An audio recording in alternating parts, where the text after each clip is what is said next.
It's been a long time. Stop. It's been a long time. Yeah, come on. Take this from me. Yeah. Hey, yo, it's my life, my time, my rights, my rhymes, my grind, my struggle, hustle, sweat in my blood too. I'm letting the smell fear. I smell a lot. My competitors fled scared. Cause they smelled I was hot. I want it all. Excess, the sex, much success, stress up. I want it all, no less. So come on.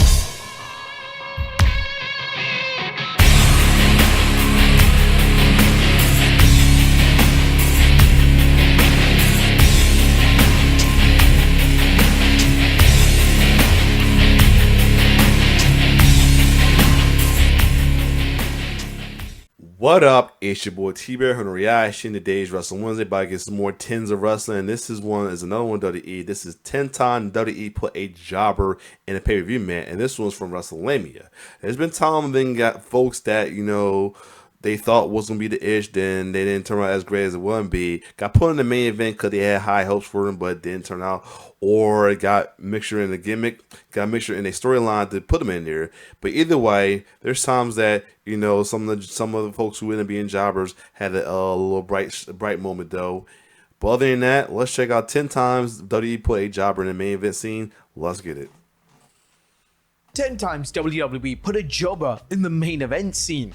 Number 10, Savio Vega, No Way Out of Texas, 98. Due to Shawn Michaels' established problems with his back, he was unable to compete at the No Way Out of Texas pay-per-view in 1998. Due to HBK being the face of the entire company at the time, they were going to need to deliver a huge name as his replacement. This name had to have a similar star power as HBK, and this was a pay-per-view main event that they would be competing in. Unfortunately, WWE decided to go with Savio Vega. The awkward nature of Vega's big reveal was laughably bad, as the crowd watched on in total bewilderment that this was the name that WWE thought was appropriate for the match. According to Vega, when the finish of the match was being put together, it was decided that he wouldn't be the one pinned as it was far too obvious. Well, when this happened, they said it has to be Savio, cannot be nobody else, have to be him, so they put me there. Now they're looking it over. Well, what's going to be the end, they say? Well, it cannot be on Savio because it's going to be too obvious. In the end, it was Stone Cold who gave Road Dogg a pin. Number 9, Snitsky, Survivor Series 2004. One of the main storylines on Raw in late 2004 was between Kane and Snitsky. Snitsky had emerged as a monster heel in WWE, and to mark his ascension as one of the primary on-screen villains in WWE, he'll be given the opportunity to main event the... Yeah, I know how I feel about that storyline. Yeah, I know how I feel about that storyline. How conflicted that was. Because I got to say something about conflict storyline. This one was till this day the most conflicted one. You know the story because Kane's supposed to be the babyface because of that situation, and you know, 16 in a row with Edge, and then Lita turned on Kane to go at Edge, and they were the heel. But before that, Kane supposedly got Lita pregnant by assaulting her when he was a heel and all that. So yeah, fucking Vince, and wrestling in general, fucking Vince for sure. We try to make it sympathize with a sexual essay, pretty much. Annual Survivor Series event. The prone baby punter would be on Team Triple H for the showdown against Team Orton, and seeing as Team Triple H had names such as Triple H, Batista, and Edge on board, it was a huge moment and a huge sign of approval for Snitsky. Snitsky did a decent job in the build and the match itself, and they didn't even allow him to get pinned, as he would be eliminated thanks to a DQ. It was after this match that WWE slowly realized that Snitsky wasn't the main event star they believed him to be, and by the next Survivor Series event, he wouldn't even be on the card. Number 8, Mabel, SummerSlam 95. SummerSlam is the Yup. That's almost say yup. I'm gonna say what we're gonna say, but Thank God for Diesel, almost say. WWE's second biggest event of the year, and the pay-per-view event has hosted some of the most legendary matches in WWE history. In 1995, WWE was struggling to garner any type of fan interest, and he needed to create new stars. One of the names that Vince McMahon was convinced could turn their fortunes around was Mabel. Mabel would win the 95 King of the Ring and would be booked to challenge WWE Champion Diesel at SummerSlam. Mabel wasn't someone that fans wanted to see in the main event picture, and it was instantly questioned if he had the skill or the star power to deliver in this role. Unfortunately, Mabel simply didn't have They what showed it him took. drink And towards the him. SummerSlam main event match Oh. against Diesel was so Because bad. when he was it's a visual when he's sitting there getting read off for his winning the King of the Ring. Somebody threw a drink at him though. Yo. And Mabel was so reckless in the match that Yeah. McMahon almost fired him on the spot. Number 7, Dana Brooke, Money in the Bank. Yep, that one. Because Diesel pretty much saved his ass. That's why he was off for Raw. He's in USWA because it was either that or he got fired. And then he later came back as Viscera and didn't do much as Viscera, but still, yeah, that match almost got him fired. RIP to the guy Nelson Frazier, but still, that match almost got fired. But Kevin saved his ass though in a way. Bank 2020. The Money in the Bank match is usually prone to giving lower card talent a chance at superstardom. Whilst this type of booking is encouraged and celebrated, the names included in the annual matchup must be a talent who fans actively want to see moved up the card. In 2020, due to the COVID-19 pandemic, the men's and women's Money in the Bank matches took place simultaneously at WWE HQ. One of the names that was featured in the women's match was Dana Brooke, which seemed like an odd fit as nobody expected Brooke to win the match. Brooke main eventing a pay-per-view was unique to say the very least, yet this was 2020 WWE in the middle of a pandemic where they would do anything and everything to generate some kind of interest. Number 6, Lacey Evans, Extreme Rules 2019. It's well documented that the WWE product wasn't in the best place in 2019. Vince McMahon had completely lost his way as a booker, and the majority of the shows were either frustratingly bad or... Yeah, I know how I feel about that segment. Is that segment reason why he got when he got his little asshole run for 4 years. Part of it, but that was the one that was like the tip of the iceberg right there. That little dog segment. I mean, granted, it made money, and and saved his career, but still, part of that and everything else, reason why he got the asshole. I mean, the apology was the long 4 years of an apology for bad booking and punishment for the asshole fans that was booing him as a babyface. But thank God they doing the babyface thing right this time.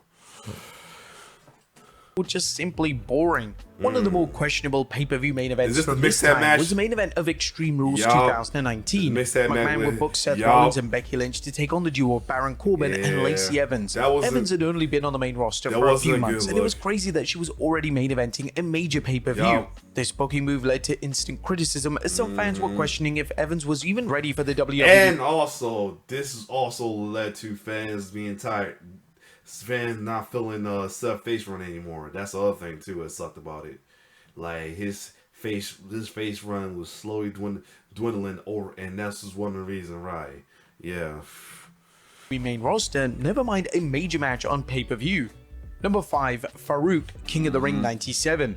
WWE were slowly turning the corner in 97 as they were embracing elements of the Attitude Era, and the fans were gradually switching the product back on for the first time in years. But they were still struggling to create a thriving main event scene. The main event of the 97 King of the Ring saw The Undertaker defend the WWE title against Farouk. Now, Farouk is without a doubt a legend of wrestling, yet in 97, nobody was pushing to see him in a title match in the main event of a pay-per-view event. The match was passable, yet the only purpose of the match was to further the other storylines, most notably the ongoing story arc between the Dead Man and his longtime manager Paul Bearer.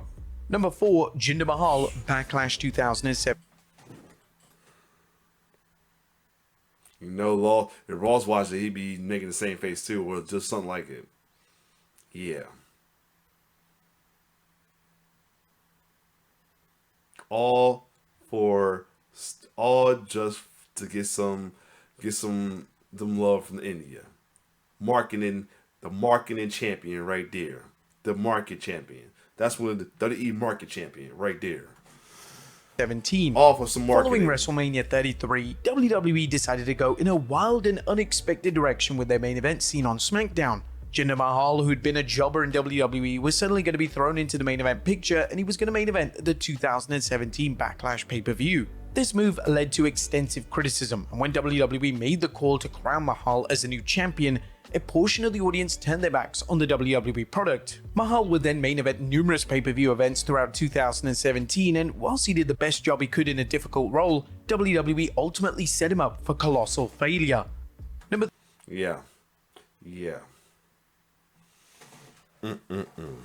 And folks have a nerve to like that run too. Yeah.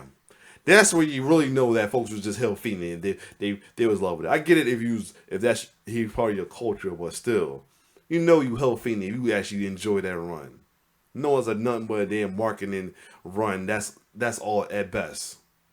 Just to get the India fans from India in this. That's all. That's all it was. Even right after he won it. Remember used to introduce the commentary from different countries. We ain't had no any commentary team from India until after Gender won it. And I think and he kind of right. We was tuned in because I was like in like tuning out on tape. Like I was like, this is when I was at my one plenty times out and then fell asleep to a pay per view and then what rewatching later on. That's how bad it was. Anyway. 3. Michael Tarver, SummerSlam 2010. The Nexus. The wheels would begin to fall off the Nexus storyline in 2010 SummerSlam event. While SummerSlam should have been the group's defining moment, Team WWE would end up defeating the faction. Okay. I'm like a little 50-50 with this. I'm biased on the base on this one. Because unless you try and get some alliance situation going on, I guess, I wasn't mad at Team WWE winning. Especially if Babyface won. And two, but I get why folks was mad about it because they should have pushed him. But I'm sorry on that one. I'm with Team WWE. I will be Team WWE with that one.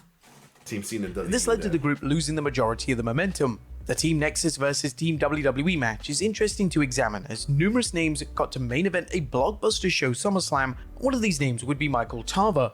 Tarver never truly achieved anything of note outside of the Nexus faction, and this main event match at 2010 SummerSlam event was arguably his biggest moment in WWE. Number 2, Mike Knox, No Way Out 2009.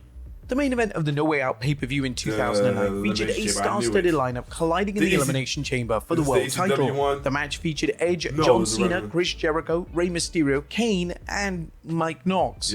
Knox is evidently the odd one out here, as all the aforementioned names are certified legends, and Knox was nothing more than a mid-carder at best. The difference in star power was on full display during the entrances. The first person to enter the match was Cena, and, as expected, Cena received a thunderous reaction.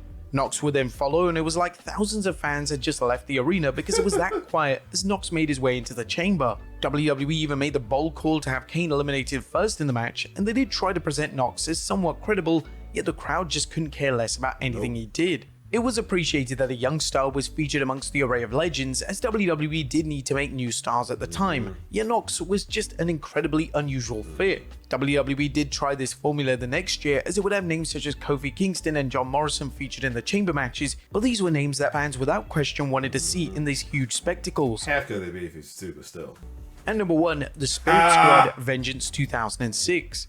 Whenever WWE makes the call to have a non-world title match main event at pay-per-view, it always leads to controversy. Some fans believe that the world title should always be the pay-per-view main event, as after all it's the top prize in the company and WWE should present it as such. One of the times that WWE believed a match was bigger than the world title was in 2006, specifically at the Vengeance pay-per-view. DX had just reformed and they were to take on the comedic stable known as the Spirit Squad on pay-per-view. Whilst it was wonderful to see DX back together, did the match against the Spirit Squad need to be in the main event slot of the pay-per-view? The WWE title match on the broadcast was Rob Van Dam vs Edge, and this could have easily been placed in the main event slot of the show. The interesting thing about the marketing for the show was that whilst DX was heavily promoted, the poster for the pay-per-view featured a face-off between Edge and John Cena, and simply had a DX logo spray painted over it. In this promotional poster, Cena had the WWE title, so it looked like the initial plan for the show was another match between Edge and Cena for the WWE title. But there you have it, folks. 10 times WWE put a jobber in the... Boy, oh yeah. Ed versus Edge who's the champion, not in the main event. Oh, wow. We seen what happened right here. I mean, there's championship matches that don't have to be the main event though. So yeah, folks like was trying to downplay Cody's not main event in some of the pay-per-views, but it was based off of the theme of the pay-per-view or something like that. So yeah, other than that, this was cool video as well too. So if you like my reaction to this, like, share, subscribe my YouTube channel. It's your boy T-Bird signing off. One love.